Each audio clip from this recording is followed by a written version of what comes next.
माफ़ी कि हम लोग दिन में बातचीत करने वाले थे, और लेकिन इतना बड़ा क्षेत्र हो जाता है तो उसमें इधर से उधर से अधर आने में बहुत सारा वक्त चला जाता है।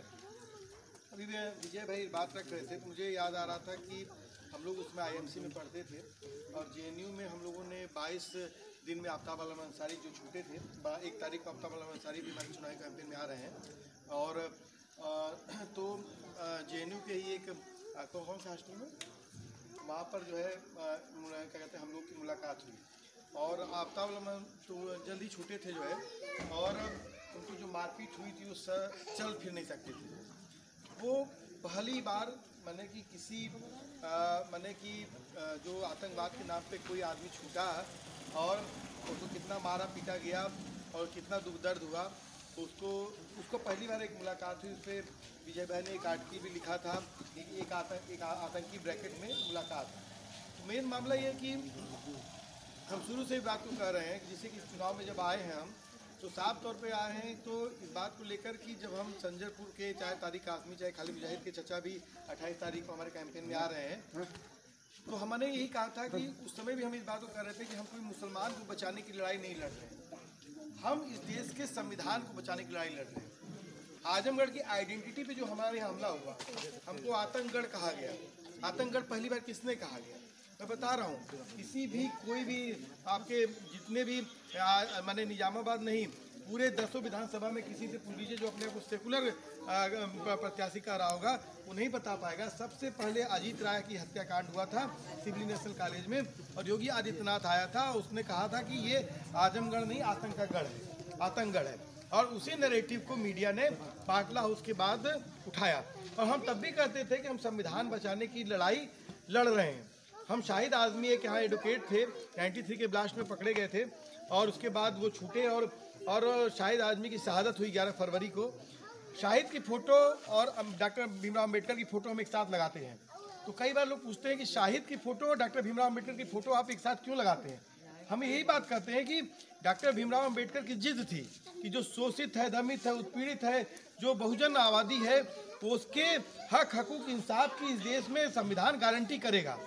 और इस संविधान को बनाने के लिए उन्होंने इसके लिए वो मैंने जिद पाल के रखे थे। और शाहिद की भी ये जिद थी जो है, जो शोएब साहब की जिद थी, जो बहुत सारे नूर साहब एक वकील, उनकी जिद थी कि इस देश में आतंकवाद के नाम पे जो पकड़े गए लोग हैं, उनको जो आतंक का ठप्पा लगाया गया है, उनको बेगुनाही उनकी साबित हो। और उस लड़ाई इतनी आगे बढ़ी कि देश के सुप्रीम कोर्ट को भी कहना पड़ा। पहले हमको लोग कहते थे, आप लोग सब लोग कहते थे नहीं आतंकवादी घटना, सब मुसलमान आतंकवादी नहीं होते, लेकिन जितने आतंकवादी होते हैं वो मुसलमान होते हैं, ये बात आती थी कि नहीं। लेकिन सुप्रीम कोर्ट तक को कहना पड़ा कि my name is Khan but I am not terrorist, ये भारत के मुसलमानों को न कहना पड़े। और एक फिल्म भी बनी, और 2008 में साध्वी प्रज्ञा ठाकुर से लेकर कर्नल पुरोहित तक पकड़े गए, असीमानंद तक पकड़े गए। असीमानंद ने अपने कबूलनामे में वर्तमान मुख्यमंत्री योगी आदित्यनाथ का भी नाम लिया, और ये कोई सच है। और हेमंत करकरे की जो शहादत हुई और वो जो 26/11 का हमला हुआ, उसमें मामला हुआ। और हम तब भी कह रहे थे कि हम संविधान की लड़ाई लड़ रहे हैं, लेकिन क्या हुआ, हम बहुत आसानी से एक लड़ाई छोड़ते गए। हम कश्मीर को पे कभी नहीं बात किए, पूरा मुल्क कश्मीर बन गया, कैद खाना में तब्दील हो गया है। आज कोई आंदोलन कर लीजिए, छोड़िए CA NRC और 370, आप किसान आंदोलन करके दिखा दीजिए, आपके घर पर जो है पुलिस आपके घर पे नज़रबंद करती है। पहले सुनते थे फारूक अब्दुल्ला को, उमर अब्दुल्ला को, गिलानी को नज़रबंद किया गया, अब आपके मोहल्ले का जो किसान नेता है, जो ब्लॉक स्तर का नेता है, उसको भी नज़रबंद किया गया। क्यों? हमने एक लड़ाई छोड़ी तो दमन उत्पीड़न बढ़ा। इस तरह जहाँ सादिक जमाल मेहतर को इस सवाल को हमने नहीं लड़ा, तो आज सिर्फ और सिर्फ कामरान और हरी सेल नहीं मारा जा रहा है, आज जयहिंद यादव भी मारा जा रहा है, मुकेश पासी भी मारा जा रहा है, रामजी पासी भी मारा जा रहा है, छन्नू सोनकर भी मारा जा रहा है। सबकी टाइटल देख लीजिए, सबकी टाइटल, सब दलित OBC मुस्लिम है।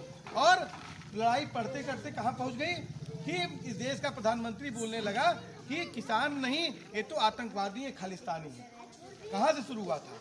शुरू हुआ था मुसलमान को आतंकवादी बने, फिर हुआ दलित आदिवासी नक्सलाइड है, फिर हुआ कि दलित नक्सलाइड है, फिर होते आते किसान को भी आतंकवादी, और उसके ऊपर जो है खालिस्तानी होने का आरोप लगा दिया। मैं साफ कह रहा हूँ, लंबी चौड़ी बात नहीं है, बहुत साफ बात है कि बहुत सारे लोग पूछते हैं कि आप कहाँ के रहने वाले हैं। माने कि जो आमतौर पे नैरेटिव होता है कहाँ के रहने वाले हैं, हम किसी बात को कह रहे हैं कि संजरपुर अगर निजामाबाद में कॉन्स्टिट्यूंसी में नहीं, अगर संजरपुर कल दीदारगंज में रहता, संजरपुर लखनऊ में रहता, संजरपुर मुजफ्फरनगर में रहता, संजरपुर लंदन में रहता, हम संजरपुर उसी कॉन्स्टिट्यूंसी से हम चुनाव लड़ते, क्योंकि हमारी पैदाइश ही वहीं से होती है। और हमने इस बात को रखा कि ये आतंकवाद के नाम पर उस गांव को नर्सरी बता दिया गया। आज बताइए कि पूरे प्रदेश कहीं पर भी जाइए, आज आतंकवाद के नाम पर पूरा प्रदेश में ही नहीं पूरे देश में राष्ट्रीय स्तर अंतर्राष्ट्रीय स्तर पर इसको कहा जा रहा है। लेकिन उस नैरेटिव को हमने तोड़ने की कोशिश किया और नैरेटिव तोड़ रहे हैं। आपको क्या मालूम है, आप किस पर माने पूछ लीजिए, जितने जनप्रतिनिधि आ रहे हैं पूछ लीजिए, आजमगढ़ के 11 लड़कों को फांसी की सजाएं हो चुकी हैं, 6 लड़कों को अभी फांसी की सजा हुई, 5 लड़कों को इसके पहले। हम गए संजरपुर गए, हम गए अबुल बशर के घर गए, लोग नहीं निकल रहे थे घर से, हम गए दरवाजा खटखटाए अबुल बशर के यहाँ, तुरंत जैसे शोएब वकील आए तुरंत लोग मिले। ये विश्वास है रिहाई मंच का, ये आपकी मोहब्बत है, आपका विश्वास हमने हासिल किया है कि हम इस लड़ाई को अंतिम दम तक लड़ेंगे। और सवाल इस बात का है कि आज सवाल इस बात का है कि हमारे 3 बड़े आंदोलन इस प्रदेश में हुए। एक 2 अप्रैल 2018 का आंदोलन जिसमें भारत बंद हुआ और हमारे 13 दलित नौजवानों की शहादत हुई। और पहली बार मोदी के खिलाफ, पहली बार मैं जो दलित आंदोलन के लोग उनको सल्यूट करते हैं कि पहली बार उन्होंने इस बात को कहा कि मोदी के राज में भी भारत बंद हो सकता है, इस ताकत दिया। और जिनको कहा जाता था दलित, उन्होंने ताकत दिया। उसके बाद दूसरा आंदोलन हुआ अशफाक बिस्मिल की शहादत दिवस पर, वो एनआरसी को लेकर आंदोलन हुआ। और लखनऊ में एक लड़के के मारे जाने के बाद योगी आदित्यनाथ ने बोला कि हम बदला लेंगे, और 22 लड़कों को दूसरे दिन 6 सीने छलनी कर दिए गए। आप बताइए, वो अपने माई बाप के लिए गए थे, अपने घर द्वार को बचाने के लिए गए थे, इस देश के संविधान को बचाने के लिए गए थे। क्या इस चुनाव में एजेंडा है? ये साथी हमारे मंजूर भाई हैं खड़े वहां पर एएमयू में 15-16 दिसंबर की वो रात याद करिए, जब ग्रेनेड फेंके जा रहे थे, गोले फेंके जा रहे थे। वो याद करिए जो जामिया में लड़कियों को जो है लाइब्रेरी में घुस कर मारा जा रहा था, हमारी बहनों को याद करिए। एक एक जख्म को हमको इस डेमोक्रेसी में याद करना पड़ेगा। डेमोक्रेसी इसका बात नहीं है कि नाली खड़ंजा पानी, नाली ये तो है नेसेसरी है। हमें उस बात में भी आया था कि जिसमें पुल का सवाल था, ये नेसेसरी है, ये तो एक विधायक का काम ही करना है। लेकिन हम चुनाव लड़ने जा रहे हैं, चुनाव विधायक विधि बनाता है, कानून बनाता है। आप बताइए कि आप जो है वो जो इसके बाद हमारी माताएं बहनों को सल्यूट करना चाहेंगे। पूरा देश, पूरा प्रदेश सहम गया था। स्थिति 23 नौजवानों की लाशें देख करके हमने नौजवानों के हम सहम गए थे। हमारे ऊपर रिहाई मंच जैसे संगठनों पे आरोप लग रहा था कि हमने दंगा भड़का दिया है। हम लोगों के ऊपर लोग आरोप लगा रहे थे कि आपने तो युवाओं को आपने आगे बढ़ा दिया। हमारे तमाम लोग कहे, लेकिन हमारी माताएं बहनें जब खड़ी हुई, सल्यूट करेंगे कि पहली बार भारत में जितना संविधान हाथों में लोग लेकर खड़े हुए, दुनिया में इतने बड़े पैमाने पर 250 शाहीन बाग बन गए। और उसका असर क्या हुआ कि 26 नवंबर को किसान आंदोलन शुरू हुआ और 700 किसानों की शहादत हुई। और 700 किसानों की शहादत होने के बाद इसी देश के प्रधानमंत्री को कहना पड़ा, माफ़ी मांगनी पड़ी किसानों से कि नहीं, और के तीनों काले कानूनों को वापस लेना पड़ा। हम इसी बात पे बात कर रहे हैं कि आज जहाँ पर हम खड़े हैं, हम एक बड़े एजेंडे के साथ खड़े हैं। लोग कहते हैं कि इस एजेंडे को आप लेके खड़े हैं कि क्या एक विधायक बन करके आप इसको लागू करवा पाएंगे? हम कह रहे हैं कि 4 सवाल हम छोड़ के जा रहे हैं, आप 4 सवालों पे आप बात करिएगा। इसके पहले मैं एक छोटी सी बात कहूँगा। आज हम इस चुनाव में इसलिए हैं कि हमारे दोस्त उमर खालिद, शर्जील इमाम, खालिद सैफी से लेकर हमारे देश के बुद्धिजीवी गौतम नवलखा से लेकर आदम टेमटुमडे जो अंबेडकर के रिश्तेदार हैं, आज 14 अप्रैल जिस दिन अंबेडकर का जन्मदिवस होते हैं उस दिन उनको बंद किया जाता है। हमारे एजेंडे में ये है। हमारा जो बुद्धिजीवी है, जो हमारे लिए बोलता है, लिखता है भारत कैसा बनेगा, वो हमारे लिए बोलते हुए जेल में सड़ रहा है। हम कह रहे हैं कि हम बात नहीं करेंगे। हमारा युवा जेल में सड़ रहा है, सैकड़ों युवा सड़ रहे हैं। अभी सपूरा जरगर से मुलाकात हुई थी, आसिफ तन्हा से मुलाकात हुई थी। मैं 4 सवाल छोड़ के जा रहा हूँ। 4 कानून के सवाल हैं। धर्मांतरण का एक कानून बना है। इस देश में कोई भी धर्म मानने की आज़ादी है, किसी के प्रचार प्रसार की पूरी स्वतंत्रता है।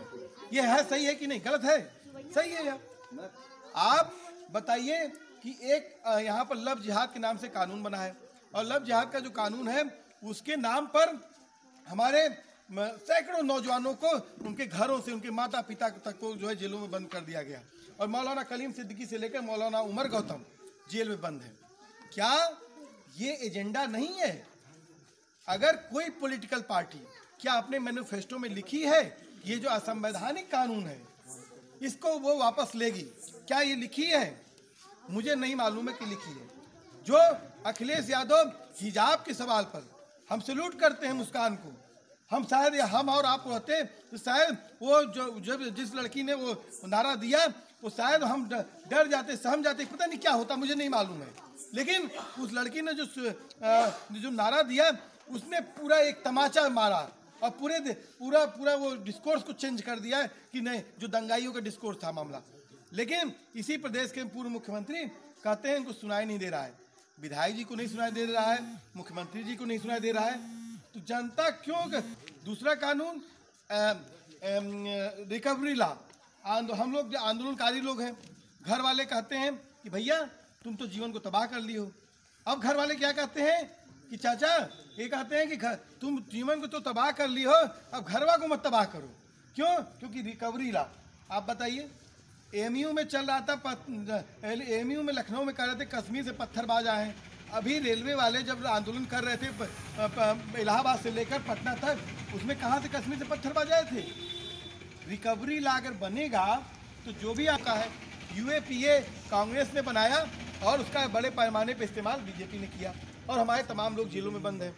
ठीक है, एनएसए का ठीक इसी तरह से इंदिरा गांधी ने बनाया और उसका इस्तेमाल हुआ कि डॉक्टर कफील खान एक गए ऑक्सीजन बांटने वाला भी डॉक्टर जो है जेल में बंद हो गया। और हमारे क्या है, यूपी को का भी एक कानून है। यूपी को का तो कानून ये है कि अगर वो लागू हो गया तो हम लोग जो बात कर रहे हैं इस बात करने पर भी 3 साल की सजा है यूपी को का में। ठीक, चौथा कानून यूपीएसएसएफ है। यूपीएसएसएफ एक कानून है जिसमें वो बिना वारंट के आपके घर में आएंगे और आपको उठा के लेके जा सकते हैं और आप उनके खिलाफ किसी कोर्ट में नहीं जा सकते हैं। और जिस तरह से किसान बिलों के खिलाफ भी आप कोर्ट में नहीं जा सकते थे, पहले ही बात कर रहे थे। आप बताइए, ये 4 बड़े कानून हैं, इनका हम 4.5 साल तक encounter, mob lynching, gangster, UAPA, NSA सब में परेशान रहे और 6 महीने में इस सवाल को भूल जाए।